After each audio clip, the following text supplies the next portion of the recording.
Hey everyone, आजकल के date में हम सब लोग हैप्पीनेस को चेज करने में लगे हुए हैं। हैप्पीनेस को चेज करना कोई बुरी बात नहीं है, पर द प्रॉब्लम इज कि हमारी जो हैप्पीनेस की डेफिनेशन है वो हमारी सोसाइटी और हमारी सोशल मीडिया से डिसाइड होती है। सोसाइटी और सोशल मीडिया डिसाइड करती हैं कि हमारे लाइफ की हैप्पीनेस की डेफिनेशन क्या होगी, जो कि यूजुअली बहुत सारा पैसा, अच्छी सी गाड़ी, अच्छा सा घर, अच्छा सा बंगला, ये सारी चीज़ें होती है।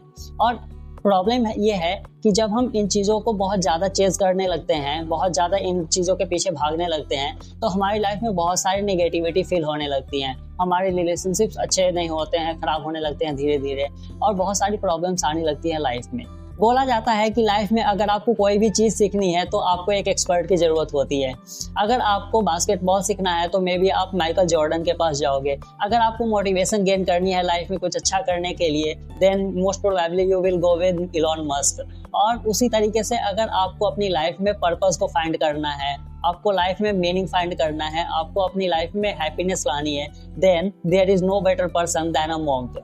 जो हेल्प आपको ये चीज़ें अचीव करने के लिए एक मॉन्क कर सकता है, वो कोई नहीं कर सकता। सो इस वीडियो में हम बात करने वाले हैं think like a monk book के बारे में, और हम देखेंगे कि इसमें क्या क्या लेसन्स है जो हम सीख सकते हैं और कैसी बुक है, ये सारी चीज़ें। So without any further delay let's start with the video. अगर हम इस बुक की बात करें, so basically this book is written by Jay Shetty. इसको जय शेट्टी ने लिखा है, और इस बुक में वो अपनी जर्नी को शेयर करते हैं कि वो कैसे कॉलेज लाइफ के बाद 3 इयर्स के लिए एज अ मॉन्क अपने लाइफ को स्पेंड किया, और वहाँ से जो लर्निंग्स और विजडम उनको मिली थी अपने मॉन्क्स, सीनियर मॉन्क्स से, वो इस बुक में शेयर करते हैं। और वो टॉपिक्स को डिस्कस करते हैं, लाइक माइंडफुलनेस हो गया, कैसे निगेटिव थॉट्स को रिमूव करना है अपनी लाइफ से, कैसे हैप्पीनेस फाइंड करना है अपनी लाइफ में, और ये सारी चीज़ों के बारे में वो डिस्कस करते हैं। इसमें वो ये भी बताते हैं कि आप अपनी लाइफ को कैसे अच्छे अच्छे स्टेप्स लेके अपनी लाइफ को एक मीनिंगफुल लाइफ बना सकते हो। सो बहुत सारे अच्छी अच्छी चीज़ें हैं जो इस वीडियो में हमें सीखनी है। सो इस बुक को हम 3 वीडियोस में डिस्कस करने वाले हैं, जिसमें ये हमारी फर्स्ट वीडियो है, और इस वीडियो में हम डिस्कस करेंगे लेटिंग गो के बारे में, कि कैसे चीज़ों को, जो अनवांटेड चीज़ें हमारी लाइफ में भरी हुई हैं, उनको कैसे रिमूव करना है, अपनी लाइफ से कैसे बाहर निकालना है। In the second video we will discuss about growth, कि हम कैसे अच्छे अच्छे स्टेप्स लेके हम अपनी लाइफ में डिसिप्लिन लाके अपने लाइफ को ग्रो कर सकते हैं, अपने आप को ग्रो कर सकते हैं। And in the third video and the final video we will talk about serving, कि कैसे हम अपने अच्छे अच्छे स्टेप्स लेके अपनी सोसाइटी को सर्व कर सकते हैं, अपने फैमिली और फ्रेंड्स को सर्व कर सकते हैं। सो ये तीनों वीडियो होने वाली हैं पर्टिकुलर इस बुक के बारे में, जो अपकमिंग वीक्स में आएंगी। So let's start with the first video. I am not what I think I am. I am not what you think I am. I am what I think you think I am. I know ये statement आपको बहुत ज़्यादा confuse कर दिया होगा कि ये क्या बोल रहे हो। सो बेसिकली ये मैं नहीं बोल रहा हूँ, ये ऑथर का स्टेटमेंट है, उन्होंने इस बुक में अपना प्रेजेंट किया है। और ये जो स्टेटमेंट है, बेसिकली ऑथर को भी जब फर्स्ट बार सुनाई गई थी तो वो भी बहुत ज़्यादा कंफ्यूज हो गए थे, बट वो इस बात पे नहीं रुके कंफ्यूज होके। उन्होंने इस स्टेटमेंट का मीनिंग फाइंड करने की कोशिश की, और इसका मीनिंग है कि एक पर्सन की जो लाइफ होती है, उसकी जो पर्सनालिटी होती है, वो इस बात पे डिपेंड नहीं करती है कि वो क्या सोचता है अपने बारे में, या फिर वो इस चीज़ पे नहीं डिपेंड करता है कि दूसरे लोग उसके बारे में क्या सोचते हैं, बट इस बात पे डिपेंड करता है कि दूसरे लोग क्या सोचते हैं, उस बात को वो पर्सन खुद कैसे सोचता है। सो जब हम बात करते हैं लेट गो के बारे में, कि लेट गो एक्चुअली करना क्या है, सो बेसिकली हमारी लाइफ में with the passage of time, जब हम छोटे बच्चे होते हैं तो हमारी लाइफ क्रिस्टल क्लियर होती है, बहुत अच्छी चल रही होती है, बट जब हम जैसे जैसे बड़े होते हैं, एक सर्टेन एज पे पहुंच जाते हैं, तो हमारी लाइफ में धीरे धीरे बहुत सारे नेगेटिव थॉट्स, नेगेटिव इमोशंस और बहुत सारी अनवांटेड चीज़ें हमारी लाइफ में ऐड ऑन हो जाती है थ्रू सोशल मीडिया और सोसाइटी। सो बेसिकली ऑथर बोलते हैं कि अगर आपको अपनी लाइफ को एक फुलफिलिंग लाइफ बनानी है, अगर आपको अपने लाइफ में हैप्पीनेस फाइंड करना है, तो सबसे पहले जो आपका काम होना चाहिए, जो सबसे पहला स्टेप होना चाहिए, वो है लेट गो करना। लेट गो उन ऑल चीज़ों का जो आपकी लाइफ में अनवांटेड है, कोई भी वैल्यू ऐड नहीं कर रही है आपकी लाइफ में, आपके ग्रोथ में। So that is the first step. और इस लेट गो को करने के लिए हमारा जो फर्स्ट स्टेप है, उसको समझने के लिए, वो है monkey mind versus monk mind. जब हम मंकी माइंड की बात करते हैं तो वो एक ऐसा माइंड होता है जो बहुत ज़्यादा थॉट्स और इमोशंस से भरा होता है, वो बहुत ज़्यादा डिफरेंट थॉट्स को एनालाइज करता है, वो बहुत ज़्यादा एक थॉट से दूसरे थॉट पे जंप करता है, वो कहीं भी कंक्लूजन पे नहीं पहुंच पाता है, बहुत ज़्यादा डिसीजन मेकिंग में उसे प्रॉब्लम होती है, वो कोई भी प्रॉब्लम को सॉल्व नहीं कर पाता है इजीली। उसी तरीके का जो मॉन्क माइंड होता है वो बेसिकली बहुत ही काम होता है, कंपोज होता है, उसमें डिसीजन मेकिंग जो एबिलिटी होती है वो बहुत ज़्यादा होती हैं, और बेसिकली आप बोल सकते हो कि उस पर्टिकुलर पर्सन के पास उस पर्टिकुलर माइंड में बहुत ज़्यादा क्लैरिटी होती है पर्पस को लेके, उसके गोल्स को लेके। सो बेसिकली ऑथर सजेस्ट करते हैं कि अगर आपको लाइफ में मीनिंग फाइंड करना है तो सबसे पहले आपको मॉन्क माइंडसेट अडॉप्ट करना चाहिए। अब हम मॉन्क माइंडसेट कैसे अचीव कर सकते हैं? दैट इज बाय लेटिंग गो, कि जो भी अनवांटेड चीज़ें हैं उसको लेट गो करना। सो जो मॉन्क माइंडसेट अडॉप्ट करने का फर्स्ट स्टेप होता है वो होता है हमारी आइडेंटिटी को पहचानना और हमारी वैल्यूज़ को पहचानना। जो हमारी आइडेंटिटी होती है, हर एक पर्सन की अपनी अपनी अलग अलग आइडेंटिटी होती है, यूनिक आइडेंटिटी होती है। सो बेसिकली हमारी जो आइडेंटिटी होती है वो बेसिकली बनती है हमारी वैल्यूज से और बिलीफ से, जो कि हमारे बर्थ से हमारे साथ होती हैं। बट द प्रॉब्लम इज कि वो जो वैल्यूज होती है, वो जो बिलीफ्स होती हैं, वो धीरे धीरे with the passage of time वो बहुत ज़्यादा फेड होने लगती हैं। और फेड क्यों होने लगती हैं? जो कि अनवांटेड चीज़ें होती हैं उनकी वजह से, जो इंफॉर्मेशन हमें सोशल मीडिया से मिलती है या फिर हमारी सोसाइटी से मिलती है, उन चीज़ों की वजह से। सो सबसे पहला स्टेप जो हमारा होता है हमारे लाइफ में मॉन्क माइंडसेट अडॉप्ट करने के लिए, वो है कि हम अपनी वैल्यूज़ को पहचानें, हम अपने आइडेंटिटी को पहचानें। इसके लिए ऑथर को बहुत सिंपल सा एक एक्टिविटी करवाया गया था जो अपने बुक में प्रेजेंट करते हैं, उसको बोलते हैं ग्लास सेल्फ एग्जाम्पल। इस एग्जाम्पल में ऑथर को एक रूम में ले जाया जाता है, एक ऐसा रूम जिसमें बहुत सारी एंटिक चीज़ें रखी होती हैं, और एंटिक चीज़ें इतनी पुरानी होती है कि उसमें बहुत ज़्यादा डस्ट जमा होता है, बहुत ज़्यादा गंदा होता है वो।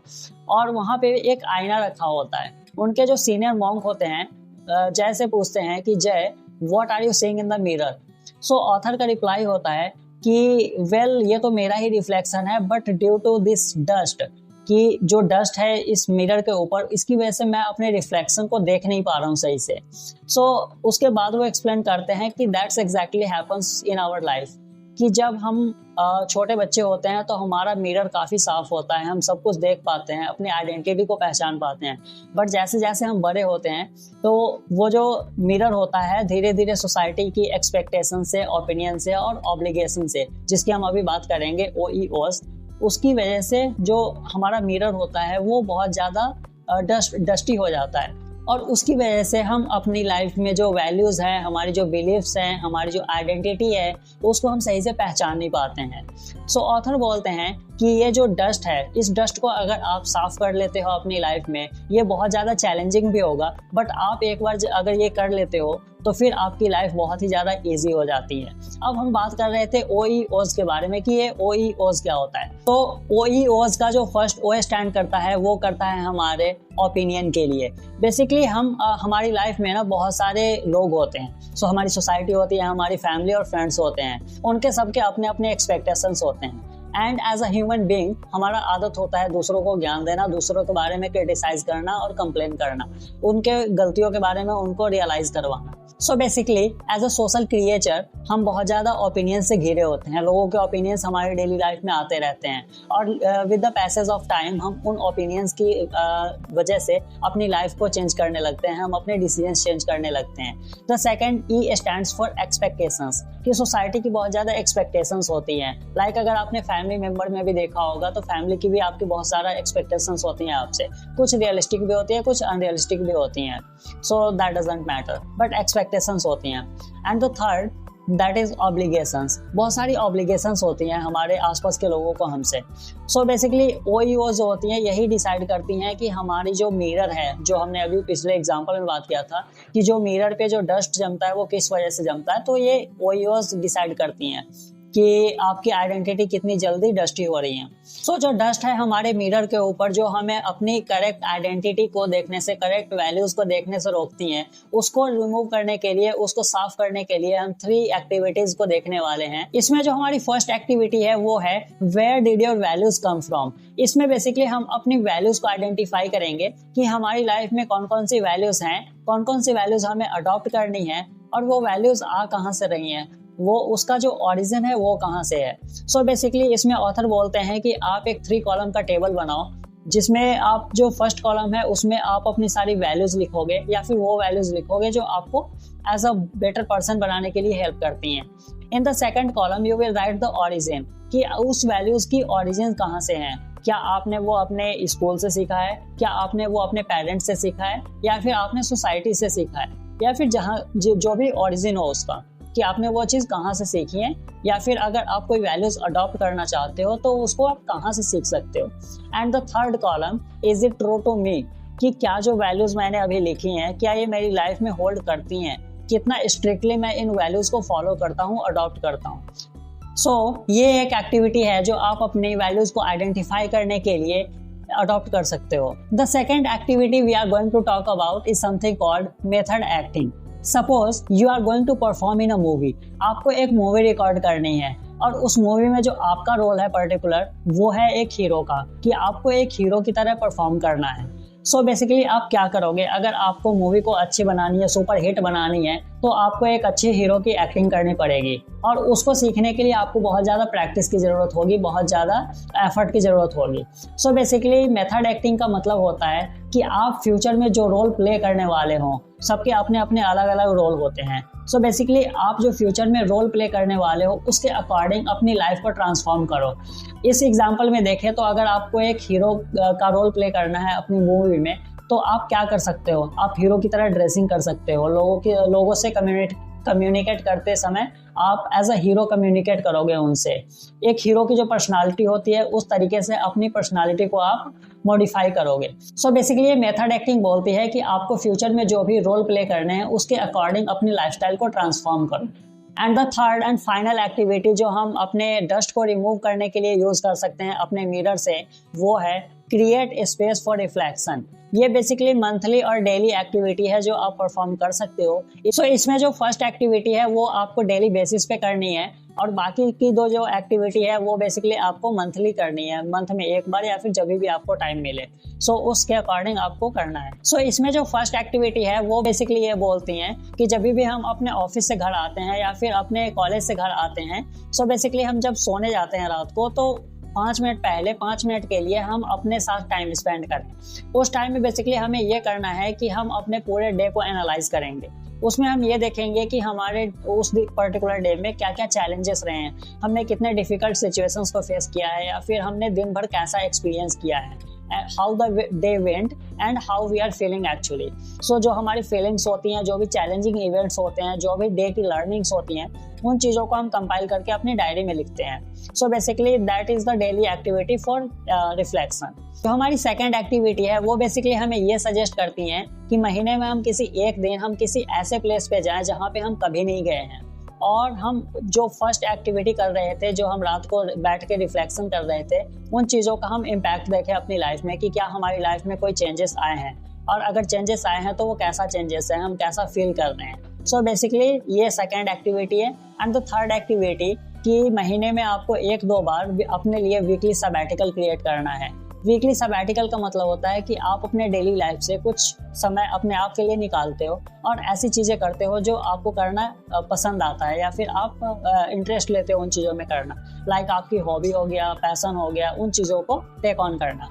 सो ये 3 एक्टिविटीज़ हैं थर्ड एक्टिविटीज़ के अंदर, क्रिएट स्पेस एक्शन, जो आप अडॉप्ट कर सकते हो अपने लाइफ को इवैल्यूएट करने के लिए, अपने लाइफ में रिफ्लेक्शन लाने के लिए। आपने कैंसर का नाम तो सुना ही होगा कि ये कितनी हानिकारक बीमारी है और इसको अगर टाइम रहते हुए क्योर नहीं किया गया तो ये इंसान की जान भी ले सकती है। इसी तरीके से हमारी लाइफ में 3 C's होते हैं जिसको ऑथर एज अ कैंसर बताते हैं, जिसको अगर आपने टाइम रहते हुए इवैल्यूएट नहीं किया, ऑडिट नहीं किया और उस पर काम नहीं किया तो वो आपको एज अ फेलियर बना सकता है, वो आपकी लाइफ को बहुत ज़्यादा निगेटिविटी से फिल कर सकता है और आपकी जो सेल्फ स्टीम है उसको बहुत ज़्यादा लो लेवल पे ला सकता है। सो बेसिकली 3 C's में जो फर्स्ट C स्टैंड करता है वो करता है कंप्लेनिंग के लिए। एज अ ह्यूमन बीइंग हम बहुत ज़्यादा कंप्लेन करते हैं चीज़ों के बारे में, लोगों के बारे में, कि यार ये कैसा है, ये सही नहीं है, ये वो है, ये ऐसा होना चाहिए, वो वैसा होना चाहिए, and etcetera etcetera. We keep complaining about the things. जो हमारा सेकंड सी है वो है बेसिकली कंपेयरिंग। हम अपने आप को बहुत ज़्यादा कंपेयर करते हैं, हम लोगों को और चीज़ों को बहुत ज़्यादा कंपेयर करते हैं, अपने आप को दूसरों से कंपेयर करते हैं कि यार उसकी लाइफ कितनी अच्छी चल रही है, वो कितना सक्सेसफुल है, मैं तो कुछ ही नहीं कर रहा हूँ। इस टाइप के कंपैरिजन हम करते रहते हैं सोशल मीडिया पे और अपनी सोसाइटी में। And the third C that is criticizing, कि हम चीज़ों के बारे में बहुत ज़्यादा क्रिटिसाइज करते हैं, लोगों को बहुत ज़्यादा क्रिटिसाइज करते हैं उनके निगेटिव एक्शन से, उनके सक्सेस पे और फेलियर पे। सो ये जो 3 C's है इसको basically author as a cancer बताते हैं कि इसको टाइम रहते हुए अगर आपने क्योर नहीं किया तो ये बहुत ही ज़्यादा प्रॉब्लम क्रिएट करेगी आपकी लाइफ में। और इसको क्योर करने के लिए जो ऑथर एक एक्टिविटी सजेस्ट करते हैं जो बहुत ही इंटरेस्टिंग एक्टिविटी है, वो है बेसिकली कि जब भी आपको कभी लगे कि मैं चीज़ों के बारे में कंप्लेन कर रहा हूँ, क्रिटिसाइज कर रहा हूँ, तो आप बेसिकली ये एक्टिविटी अडॉप्ट कर सकते हो, जिसमें आपको बेसिकली ये करना है कि जैसे मैंने एक लैपटॉप के बारे में बोला कि यार ये लैपटॉप क्या है, कुछ भी नहीं है, ये तो मतलब बहुत ही वर्थ मनी नहीं है। सो जब मैंने इस लैपटॉप के बारे में कंप्लेन किया या फिर क्रिटिसाइज़ किया, सो बेसिकली मुझे इस लैपटॉप के बारे में 10 ऐसी चीज़ें लिखनी है अपनी डायरी में या फिर नोटबुक में जो इसके बारे में अच्छी हैं। लाइक यार इसका कीबोर्ड कितना स्मूथ है, इसका जो डिस्प्ले रेजोल्यूशन है काफ़ी अच्छा है, बहुत ही अच्छा फोल्डेबल है, and all this things. So basically जब भी आप किसी चीज़ के बारे में कंप्लेन कर रहे हो, क्रिटिसाइज़ कर रहे हो या फिर कंपेयर कर रहे हो, तो आपको ये एक्टिविटी टेक ऑन करनी है।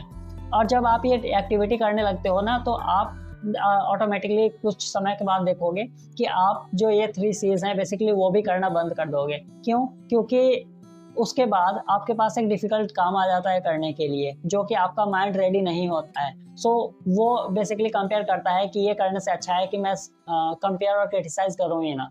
सो अभी हमने बात की है आइडेंटिटी के बारे में कि कैसे हम अपनी आइडेंटिटी को, जो हमारी ट्रू आइडेंटिटी है, उसको हम पहचान सकते हैं by removing dust.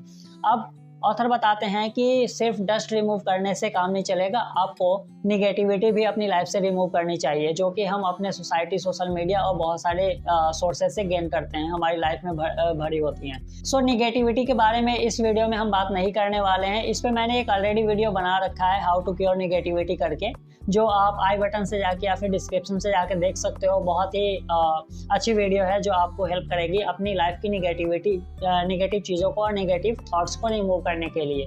So I hope ये वीडियो आपको अच्छी लगी होगी, कुछ नया सीखने को मिला होगा। अगर ऐसा है तो प्लीज़ वीडियो को लाइक कीजिए, चैनल को सब्सक्राइब कीजिए, शेयर कीजिए इस वीडियो को उन लोगों के साथ जिसको आप अपनी लाइफ में ग्रो होते हुए देखना चाहते हैं। मिलते हैं नेक्स्ट वीडियो में, तब तक के लिए बाय बाय, टेक केयर।